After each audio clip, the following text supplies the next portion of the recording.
Acclaimed 60s Hollywood Western, fan favorite and critical darling with a stature that grows and grows as the decades pass. This movie deserves its reputation. So I watched this movie a couple of days ago and couldn't help but watch it again last night, and I want to talk about it. I want to highlight the masterful visual storytelling that director George Roy Hill employs in the chase sequence in the middle of the film, and how his direction illustrates a deep understanding of the drama that takes place in this patient, anxiety-inducing sequence. So Butch and Sundance want to flee. They're being pursued by a posse led by Mr. White Hat Man, and they decide to flee the country and go to Bolivia. Now this is a huge decision to make, to leave their home country and go to a foreign, non-English speaking nation. We as the viewers need to understand their motivations, and George needs to show us why they would make this last resort decision. And more than that, he needs to get us to feel the same nervousness and fear that Butch and Sundance do. How does he do this? Enter the White Hat Man, the faceless, unknown pursuer. They feel threatened by this man's presence, and so do we. Why do we empathize so much with their feeling of nervousness and desperation? It's because of Hill's decision to tell the story strictly from Butch and Sundance's perspective. They never get to see the White Hat Man's face, and neither do we. That's why it's effective. Just look at how ominous these shots are. Paired with the reactions from the boys, this makes for quite a tense sequence.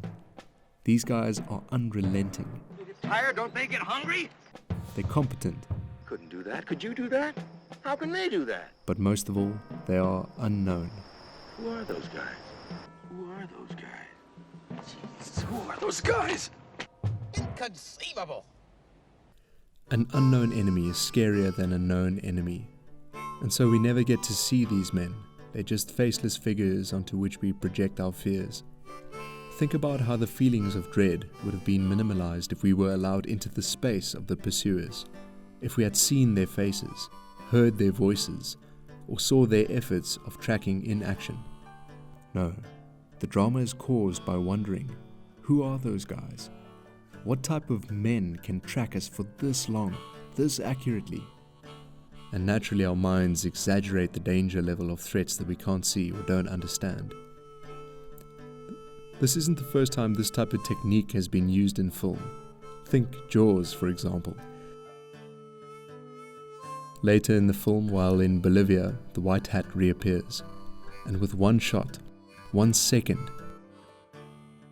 we know what's going on, without a word needing to be said.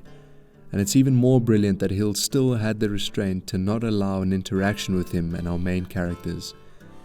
He remains in our imagination.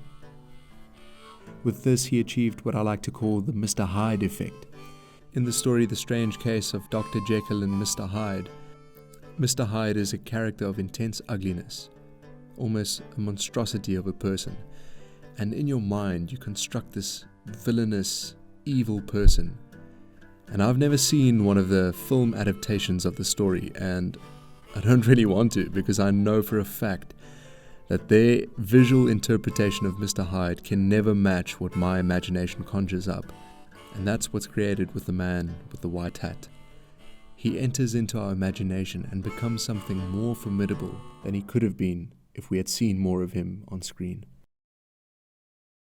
So you may be thinking, this is all obvious for a director to do. But I urge you to think again, because it's not that common to be this dedicated to main character perspective. Hitchcock is another master of this, and Brian De Palma has gone on to praise him before of the use of it in Vertigo, where Hitchcock doesn't show us her reaction to the painting at all. He only shows us from Scotty's perspective, and we only see the back of her head. Now most directors probably would have shot her from the front as well to see her reaction to the painting. De Palma says that even himself would have shot coverage from the front of her, but Hitchcock knew that's not what this scene is about. It's about Scotty. And with Butch Cassidy and the Sundance Kid, Hill has achieved the same thing. George Foreman once said, "Boxing is like jazz. The better it is, the less people appreciate it.